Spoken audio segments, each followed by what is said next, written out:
Hi, Grandma here, and I'm reading Cheaper by the Dozen, Chapter 8, and it's called Kissing Kin. And that's not like Ken and Barbie, it's K-I-N, which means family.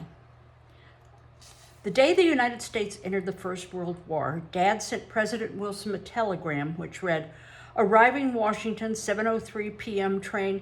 If you don't know how to use me, I'll tell you how."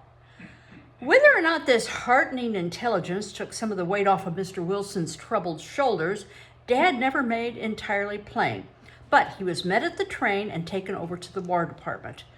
The next time we saw him, he was in uniform, assigned to motion study training in assembling and disassembling the Lewis machine gun and other automatic weapons.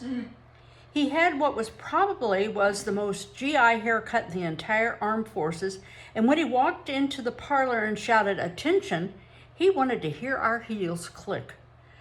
Mother had been planning for several years to take all of us to California to visit her family. When Dad was ordered to Fort Sill, Oklahoma, the time seemed opportune. Mother's family was genteel and well-to-do.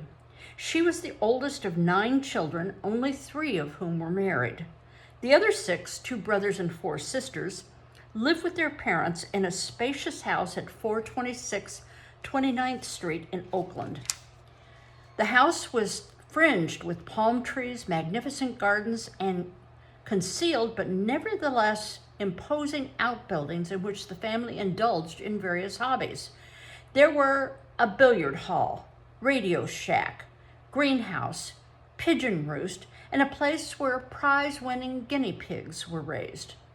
The Mollers, that would be their name, had 3 Packards, a French chauffeur named Henriette, a gardener, a Chinese cook, first-story maid, and second-story maid. The Mollers managed somehow, in spite of their worldly goods, to live fairly simply. They were quiet, introverted, and conservative. They seldom raised their voices and referred to each other as Dear Eleanor, Dear Mabel, Dear Gertrude, and so on. Mother was Dear Lily. Mother was the only one in her family who had moved from California. Mother had left home after her marriage as introverted and conservative and possibly even more shy and bookish than the others. In 10 years, she had 7 children. She was lecturing around the country. She was a career woman, and her name kept bobbing up in the newspapers. Frankly, the Mollers didn't know exactly what to make of Dear Lily, but they knew they loved her.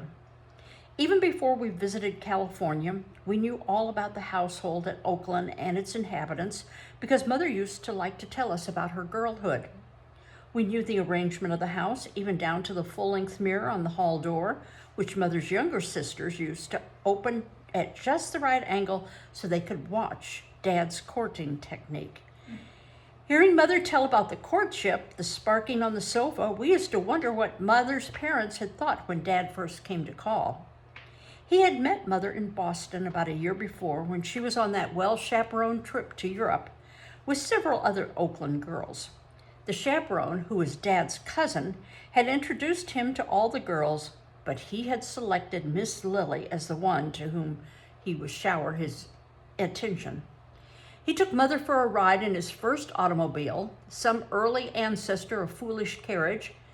As Dad and Mother, dressed in dusters and wearing goggles, went scorching through the streets of Boston, bystanders tossed insults and ridicule in their direction. "Get a horse! Get a horse!" Dad started to shout back an answer, but thought better of it. He was already in love with Mother and was anxious to make a good impression. Mother's shyness and ladylike demeanor had a quieting effect on him, and he was displaying his most genteel behavior. "Get a horse! 23 skidoo!" It was almost more than Dad could bear, but he didn't answer. "Say, Noah, what are you doing with that ark?" That did it. Dad slowed the car, cocked his checkered cap belligerently over one eye. "Collecting animals like the good Lord told me," he screamed back. "All I need now is a jackass. Hop in." After that, Dad decided he might as well be himself, and his breezy personality and quick laugh made Mother forget her shyness and reserve. Soon she found herself laughing almost as loud and as long at his jokes as he. As was its custom, the automobile inevitably broke down, and crowds of children gathered round. Mother stopped them from breathing down Dad's neck by taking them aside and telling them stories. When the car was fixed and they were on their way again, Dad asked her how she'd managed to hold the children's attention. "I told them some stories from Alice in Wonderland," Mother said. "You see, I have 8 younger brothers and sisters, and I know what children like." "Alice in Wonderland!" Dad exclaimed. "You mean kids really like that? They must be raising different kinds of kids than when I was a boy. I could never get into it myself." "Well, of course they liked it. They love it," Mother said. "You really should read it. I think everyone should. It's a classic." "Oh, if you say so, Lily," said Dad, who'd already made up his mind she was going to be Mrs. Gilbreth. "I'll read it." Mother went on to Europe. After her return, Dad followed her out to the West Coast.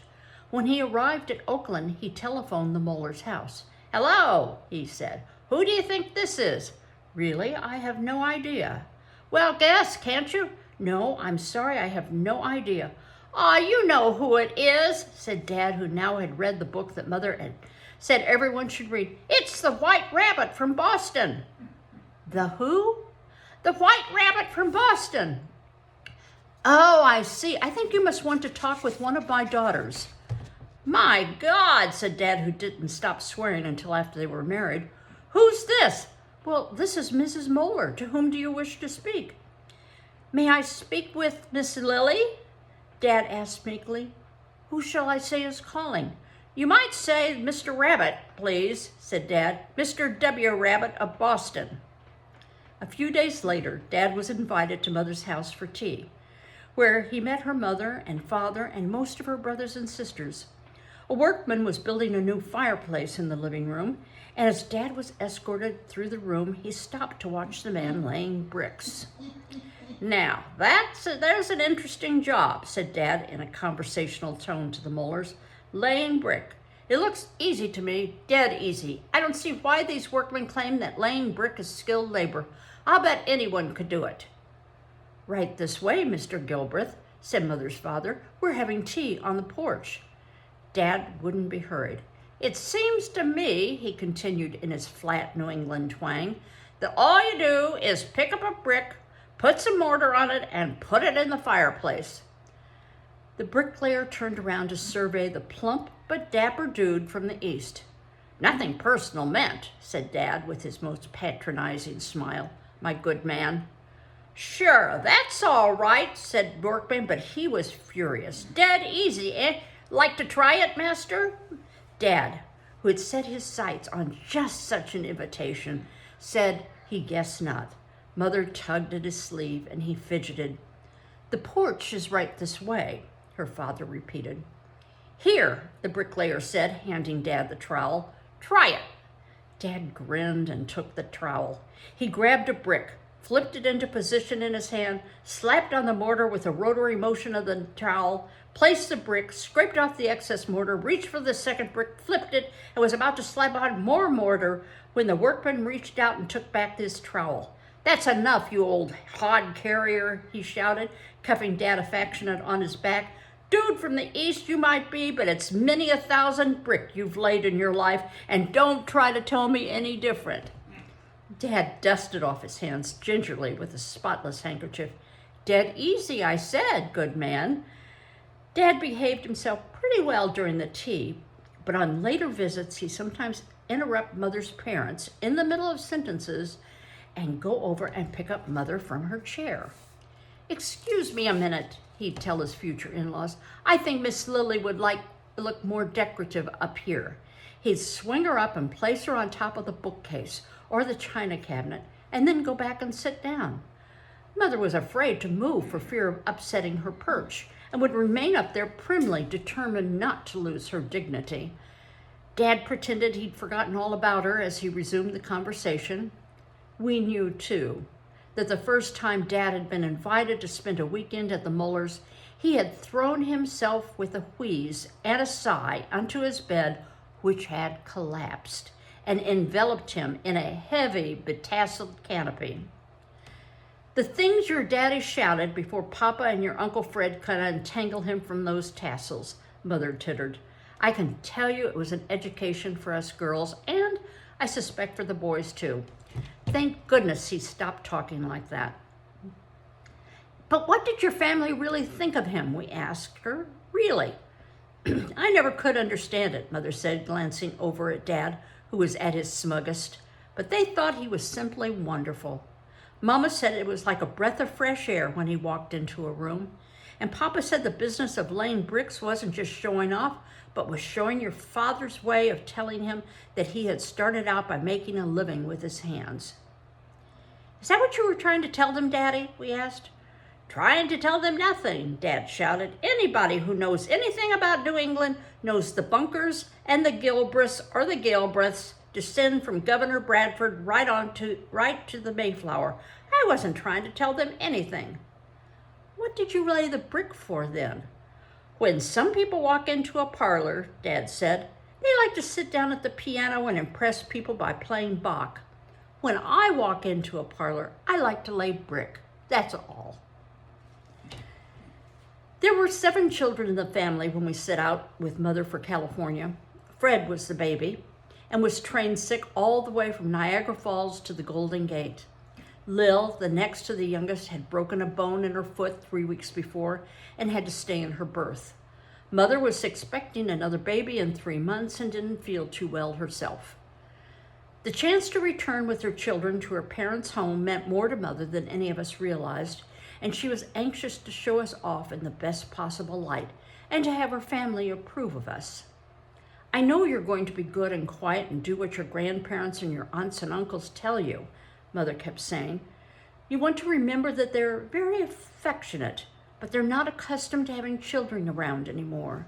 They're going to love you, but they're not used to noise and people running around. Mother had spent a good bit of money buying us new outfits so that we would make a good impression in California, and she thought she ought to economize on train accommodations.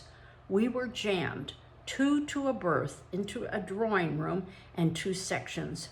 She brought along a sterno cooking outfit and 2 suitcases of food, mostly cereals and graham crackers. We ate almost all of our meals in the drawing room, journeying to the dining car only on those infrequent occasions when Mother yielded to our complaints that scurvy was threatening to set in. She spent most of her time trying to make Lil comfortable, trying to make some kind of milk that would stay on Fred's stomach. She had little opportunity to supervise the rest of us, and we wandered up and down the train, sampling the contents of various ice water tanks, peeking into the berths, and in the case of Frank and Bill, turning somersaults and wrestling with each other in the aisle. At each stop, Mother would leave Anne in charge of the broken foot and upset stomach department while she rushed into the station to buy milk, food, and sterno cans. The rest of us would get off this train to stretch our legs and see whether a new engine had been switched on. Once the train started up again, Mother would insist upon a roll call. After 4 days on the train, with no baths except for the sponge variety, we were not very sanitary when we reached California. Mother wanted us to look our best when we got off the train, and she planned to give each of us a personal scrubbing and see that we had on clean clothes an hour or so before we got to Oakland. Her oldest brother, Uncle Fred, surprised her and us by boarding the train in Sacramento. He found us in the drawing room, in the middle of a meal. Suitcases were open on the floor, and there was a pile of diapers in the corner. The baby, still train sick, was crying in Mother's arms. Lil's foot was hurting, and she was crying on the couch. Bill was doing acrobats on the bed. There were bowls of cream of wheat and graham crackers on a card table. The place smelled of sterno and worse. Uncle Fred used to joke about it when we were older. It reminded him of a zoo, he said. But at the time, you never would have known he noticed anything unusual. Lily, dear, it's good to see you, he said. You look simply radiant, not a day older. Oh, Fred, Mother put down the baby, wiped her eyes apologetically, and clung to her brother. It's ridiculous to cry, isn't it? But it means so much having you here. Was it a hard trip, dear? Mother was already bustling around, straightening up the drawing room. I wouldn't want to do it every day, she admitted, but it's almost over and you're here. You're my first taste of home. Uncle Fred turned to us. Welcome to California, he said. Don't tell me now. I can name each of you. Let's see, the baby here making all the noise. He's my namesake, Fred. And here's little Lil, of course, with the broken foot. And Billy. You're just like we imagined you, Martha told him, hanging onto his hand. Are we like you imagined us? Just exactly, he said gravely, right down to the last freckle. I hope you didn't imagine like this, Mother said, but she was happy now. Never mind, you'll never know them in a few minutes. You take the boys out into the car and I'll start getting the girls cleaned up right now. Of course, none of them will be really clean until I get them in a tub. We were presentable and on our best behavior when we finally arrived in Oakland, where Mother's sisters and other brothers were waiting with 3 limousines. It was a wonderful welcome, but we thought our aunts were the kissingest kin in the world. They must think we're sissies, whispered Bill, who was 5 and didn't like to be kissed by anyone except Mother, and only then in the privacy of his boudoir. Lily, dear, it's good to see you and the dear children, they kept repeating. Each of us had a godparent among Mother's brothers and sisters, and now the godparents began sorting us out. Here's little Ernestine. You come with me, dear, said Aunt Ernestine. Come here, Martha, dear, said Aunt Gertrude. You're mine. Give me your hand, Frank, dear, said Aunt Eleanor. Dear this, dear that, Billy whispered scornfully.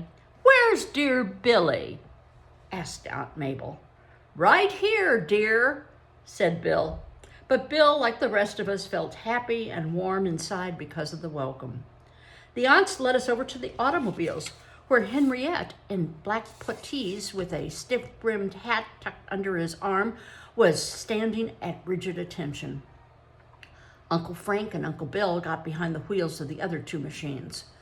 The glassed-in cars seemed formal and luxurious as we drove from the station to 29th Street, and Henriette managed to remain at attention even when sitting down. We wondered what Daddy would say about Henriette. Certainly, rigid attention wasn't the most efficient way to drive an automobile. Anyone with half an eye could see the posture was fatiguing to the point of exhaustion. It was some class, though. Frank and Bill started to crank down the windows so they could put out their hands when he turned the corners, but Anne and Ernestine shook their heads. And the first one who hollers road hog is going to get a punch in the nose, Ernestine whispered. Mother's father and mother, Papa and Grossi, we called them, were waiting for us in the steps of the house. We thought they were picture book grandparents. Papa was tall, lean, and courtly, with a Gates Ajar collar, string tie, and soft white mustache.